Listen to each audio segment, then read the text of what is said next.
India की important defence information share की गई एक आईएसआई एजेंट के साथ में due to honey trapping. Before that let's first understand कि हनी ट्रैप होता क्या है और कैसे इससे इंडिया की नेशनल सिक्योरिटी को खतरा है। अगर कोई लड़का या लड़की आपको अपने प्यार में या अपनी बातों में फंसाकर आपसे कोई इंपॉर्टेंट इंफॉर्मेशन ले रहे हैं या कुछ ऐसा काम करवा रहे हैं जो शायद नॉर्मल सर्कमस्टेंसेस में आप नहीं करते, then you should be aware, क्योंकि ये एक हनी ट्रैप का केस है। हनी ट्रैप के इंसिडेंट्स काफी कॉमन है, लेकिन ये चीज और भी ज्यादा सीरियस हो जाती है जब किसी देश की नेशनल सिक्योरिटी इन्वॉल्व हो जाती है। गुजरात के भरूच डिस्ट्रिक्ट में प्रवीण मिश्रा नाम के एक इंसान को अरेस्ट किया गया। By profession he is an aeronautical engineer और वो एक ऐसे फर्म में काम करते हैं जिसने रिसेंटली डीआरडीओ यानी defence research and development organisation के साथ में कोलैब किया।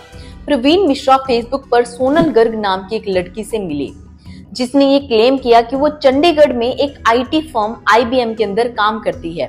उसने एक फेक व्हाट्सएप नंबर यूज किया और प्रवीण मिश्रा को हनी ट्रैप में फंसाया, but actually she was an ISI agent.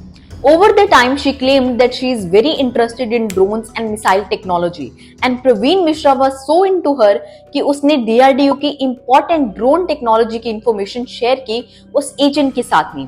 यही नहीं, उस एजेंट ने प्रवीण मिश्रा के ऑफिस सर्वर के अंदर भी एक मैलवेयर यानी वायरस इंस्टॉल करवाने की कोशिश की, जिससे शायद पूरे ऑफिस का सिस्टम हैक हो सकता था और सारी इंपॉर्टेंट इंफॉर्मेशन लीक हो सकती थी। ये पूरी इन्वेस्टिगेशन स्टार्ट हुई जब उधमपुर की मिलिट्री इंटेलिजेंस ने अथॉरिटीज को ये अलर्ट किया कि इंडिया के आर्म्ड फोर्सेस के retired members Hindustan aeronautics limited और मिसाइल सिस्टम टेक्नोलॉजी की इंफॉर्मेशन को टारगेट किया जा रहा है। स्पेसिफिकली कौन सी और कितनी सेंसिटिव इंफॉर्मेशन शेयर की गई है is not yet revealed. Praveen Mishra को आईपीसी के सेक्शन 123 के अंदर बुक किया गया है और इन्वेस्टिगेशन चल रही है, बट द फैक्ट कि ये एक पहला इंसिडेंट नहीं था।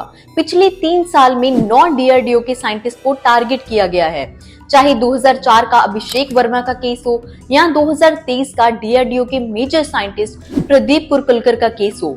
Honey trap is a serious issue जिससे हमारी नेशनल सिक्योरिटी को थ्रेट पहुंच रहा है। इवन इंडिया की आर्म्ड फोर्सेस के अंदर भी हनी ट्रैप के इंसिडेंट्स देखे गए हैं। अब ये सारी चीजें हमें ये सोचने पर मजबूर करती हैं कि कितना इजी है सिर्फ एक 5G कनेक्शन से फॉरेन एजेंसी के लिए इंडिया की सेंसिटिव इंफॉर्मेशन को टारगेट करना। What do you think about all of this? Do let me know in the comment section, and for more such informative videos keep following.